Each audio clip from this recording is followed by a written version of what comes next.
Here at the Library of Birmingham, we hold what is the first great Shakespeare collection in the world. And as director of the Everything to Everybody project, I want that to be much better known, in Birmingham first and foremost, but also the world over. George Dawson, the visionary founder of the Shakespeare Memorial Library in Birmingham, was an advocate of culture for everybody.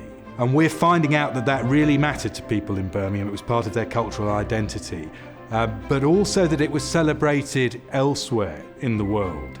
We're working with Professor Katherine Scheil at the University of Minnesota to explore the links between Birmingham Shakespeare heritage and between George Dawson and America, and also to look at documentary traces of George Dawson's trip to America in 1874. Dawsons Library here in the heart of Birmingham is really one of the treasures of the city. We've looked at some letters, some programs, some newspaper clippings. I have a long-standing interest in Shakespeare in the 19th century and in the connection between Shakespeare and civic life, and that's really what Dawson is all about. Dawson's tour of America began in Boston, but then he also did a tour through smaller towns in Ohio, visiting more common people. I'd love to see the reaction of an ordinary American citizen to Dawson being inspired somehow to read Shakespeare or take up some sort of civic activism. We'd also like to find the influence of America on Dawson. Once he got to America, he very much liked the country, liked the people, was really interested in American customs and American ways of life. We've been looking into where Dawson went in America, and we found that he went to Boston, this lecture tour he was giving, Philadelphia, which was an even more important city. He also went to Rochester, New York, and literally out of the way places. He went to Marietta, Ohio, a little place pretty much on the American frontier.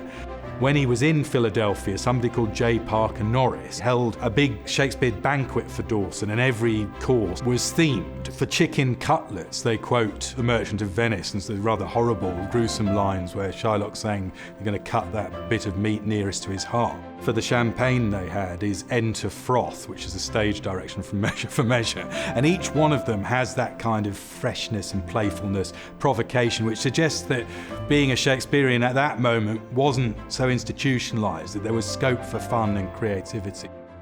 What we're finding in the Everything to Everybody project and in this particular project on Birmingham and America is that the 19th century is a really exciting time. It's a time when culture is taken absolutely seriously and a time of great energy. To be working with a great researcher like Katherine on that relationship between Birmingham and America is a really exciting thing. I think a lot of people and a lot of Shakespeare scholars would be surprised to see that the heart of Shakespeare studies in part is in Birmingham here, not in London or in Stratford.